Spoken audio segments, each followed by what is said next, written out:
My beloved Madridistas, welcome back to Madrid. What a night. Incredible. Another absolutely historic night. Another one for the history books. You know, Thierry Henry on U.S. television said it very well. And I watched the clip of it this morning. He said, to beat Real Madrid in Europe, you need to play a perfect match. And even if you do, it still may not be enough. Real Madrid has an absolutely inexplicable way of winning matches they don't particularly deserve, of snatching victory from the jaws of defeat. It's an extraordinary quality. It really is amazing. Some matches you win with the shirt and with the badge, with just the DNA and the belief, the faith, the history, the pedigree. Some matches are won with DNA, and Real Madrid has more of it, more football DNA than any club in the world. Let me give you my thoughts on this match, which, by the way, looked exactly as I predicted. This looked exactly as I expected. But let me give you my thoughts on the match, players, etc., on another absolutely historic night. Welcome back to Madrid. Thanks for joining me. Let's get started.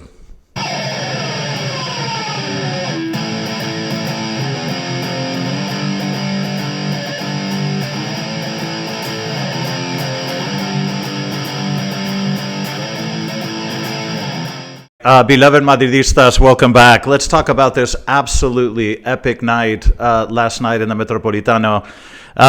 First of all, I would just say the atmosphere looked incredible. I wasn't there. I watched it at home, but man, it looked amazing.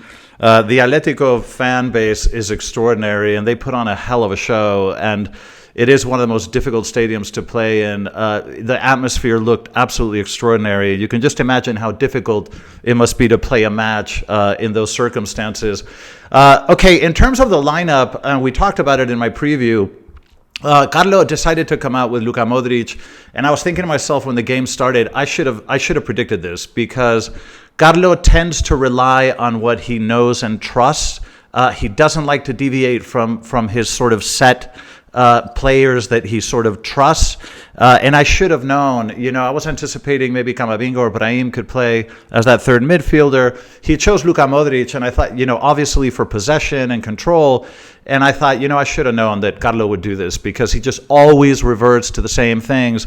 But this was the lineup, not terribly surprising. Again, Luka Modric, the only thing that I would mention. Now, when the match started, the goal in 25 seconds is just so unforgivable. You guys remember in my preview, the one thing I said was, don't let them score first. Don't let them score early. Well, that's exactly what happened. It was an absolute slap in the face, and it kind of conditioned the rest of the match. This was so unfortunate. It was a little bit of bad luck. Asensio's clearance, his touch on the ball just fell in the wrong place, and we can't really blame him. I mean, these things happen, but to concede a goal in 25 seconds is just absolutely criminal.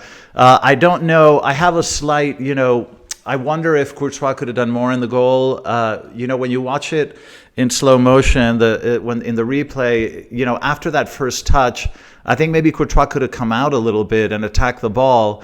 I don't know. It's very hard to say, and it's easy for me to say it here. But anyway, Courtois otherwise had a phenomenal match. But they score in 25 seconds, which was just devastating. Now, as the first half went on, Atleti then sort of settled into this defensive position that they're so good at. They're just so organized, and it made it so difficult for us. And you always had the sensation that Atleti was playing with an extra player. You just had that sensation. Wherever the ball went, wherever Real Madrid passed the ball, there seemed to be 2 or 3 Atleti players no matter where the ball went. And whenever that happens, it's an indication that you're losing the tactical battle. And I think that tactically they had the upper hand. They just looked more coordinated. They looked better organized. They just looked more with it. They looked like they had more intensity. So it was very, very difficult. Now, I do have to mention the intensity aspect, because in the first half, Atleti, they really front-end loaded their intensity, and that showed in the extra time because they were completely out of gas by the end of the match. But in any case, Atleti in the first half looked very, very comfortable. They looked dangerous when they countered. Whenever they would get the ball and actually deploy players up front, they looked more dangerous than we did. We had a lot of really kind of silly possession, passing the ball around the box, but 10, 15 meters around the box, creating zero danger. But then the times that Atleti would steal the ball and push forward, they looked a lot more dangerous and looked like they could make something happen. So it was a very frustrating first half. And the first half ended, and I had a really bad taste in my mouth, and this match did not look like what I was hoping. It looked like what I feared, but not what I was hoping to see. In the second half, again, we kept trying, but it was just very difficult. We had spells of possession, but again, they were just very, very harmless, and we were just having a very hard time getting into the box with creating any kind of danger. Now, in the 65th minute, we did alternate chances around between the 50th, 70th minute. We started to kind of alternate chances a little bit. Camavinga came in the 65th minute, and I have to say he really changed things because I thought he was excellent. He's coming off 2 or 3 slightly poor performances, but last night Camavinga I thought played incredibly well, and he injected that bit of energy that we needed. His passing was excellent. I think he only missed 1 pass, but he played very, very well. In the 69th minute, we had the penalty, which was an amazing play by Kylian. This is Kylian at his best when he's in full stride and he's able to pivot and shift and dribble. He's such a lethal player. That was a wonderful play, solo play by Kylian. And of course, the penalty itself was just inexplicable. I mean, I don't care how many times you watch it. It didn't look to me like Vini slipped. So I don't know how the ball ends up in the third amphitheater. This was just inexplicable. I don't know why Atletico de Madrid is in Vini's head somehow. He kind of seems to lose his cool when he plays against Atletico. This is a little bit worrisome, but the penalty was just appalling. Vini did not have his night, I can tell you that. In the last 20 minutes, the game sort of broke, and we have an expression in Spain. We say partido roto, which means the game is broken. And in those phases of the match, there's no midfield, okay? It's just like alternating attacks because everyone's exhausted, everyone gave too much, and you just can't hold your position. So it just turns into a back and forth in a very kind of disorganized, chaotic way.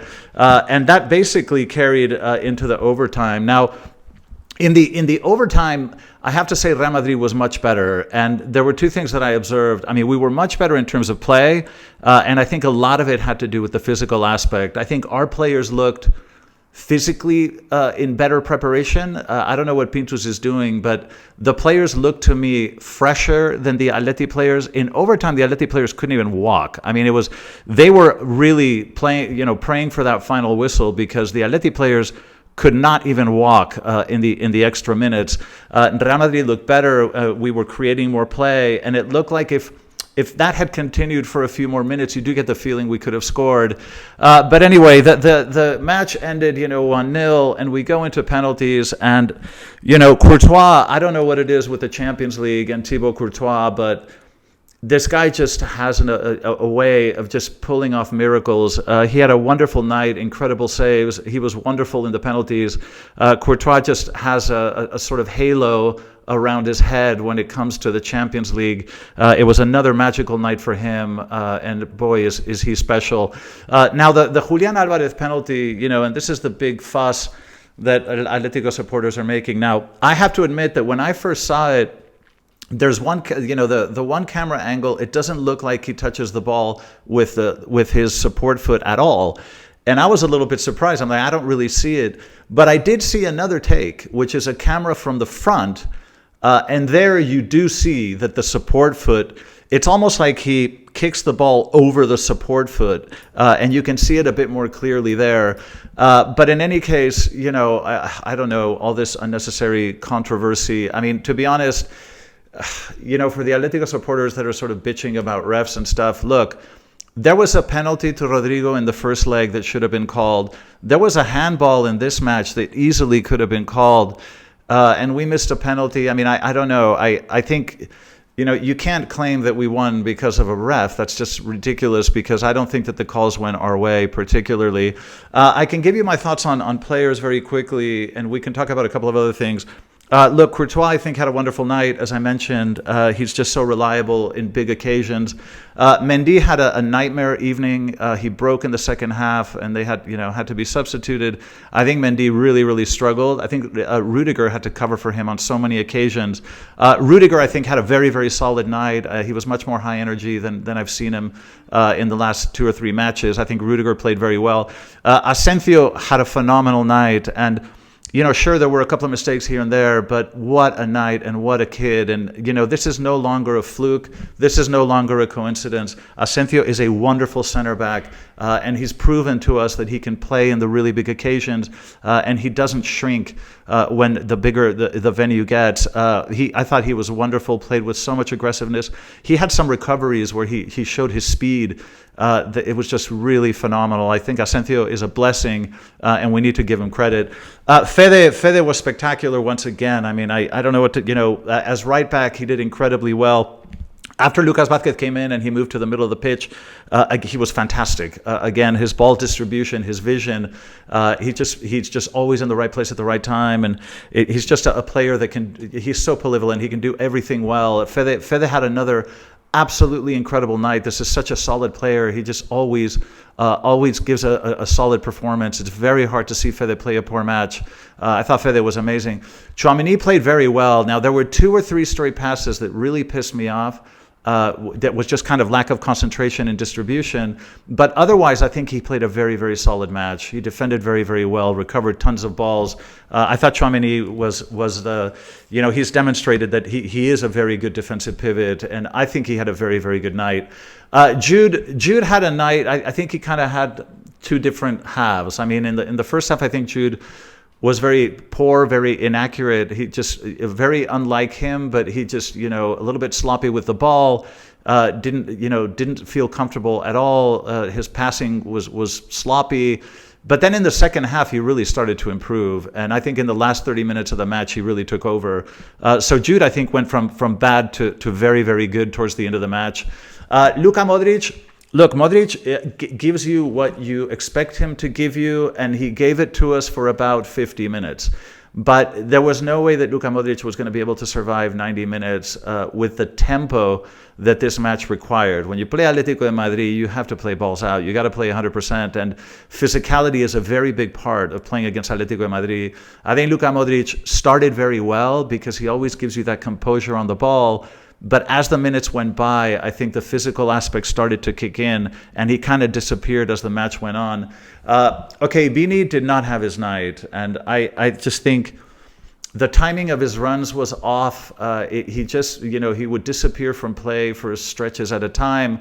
The penalty was just completely unforgivable. He looked distracted. He just kind of looked a little bit off. I don't think Vini had a very good night. And you guys can tell me if you think I'm wrong, and I might be.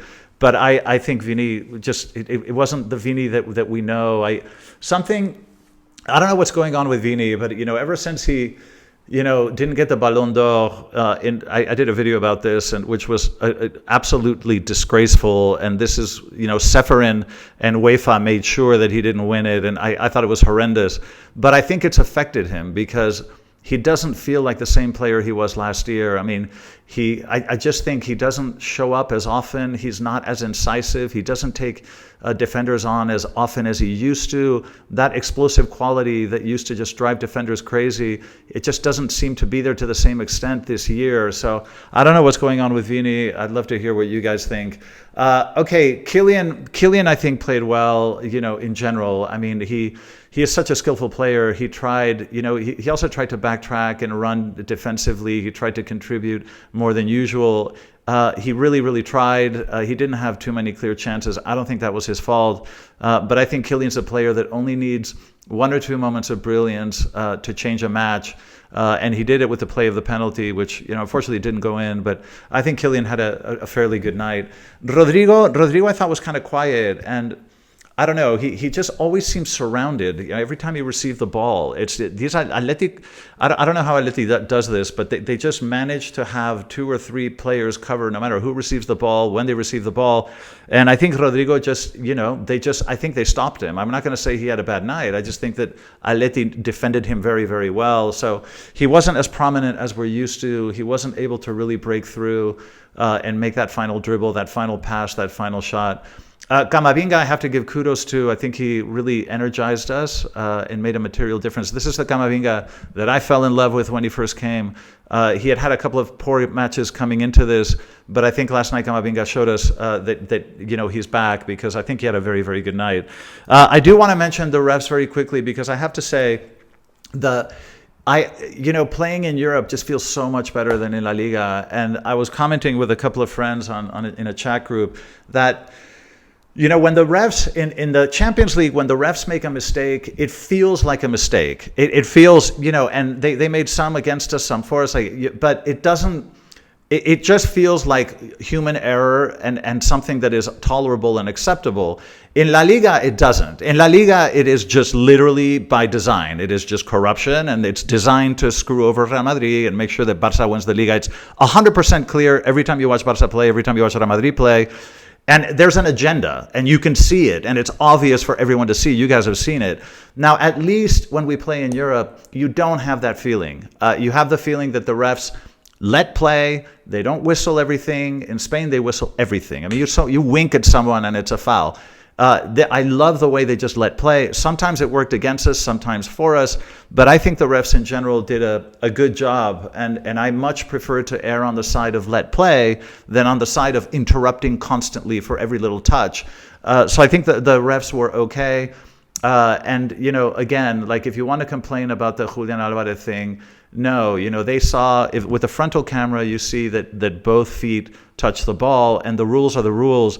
And again, there was a penalty against Rodrigo in the first leg that wasn't called. There was a handball that was quite clear last night that wasn't called. So you can't, please don't, this nonsense that you hear that the refs help Real Madrid is just complete and utter bullshit. Okay.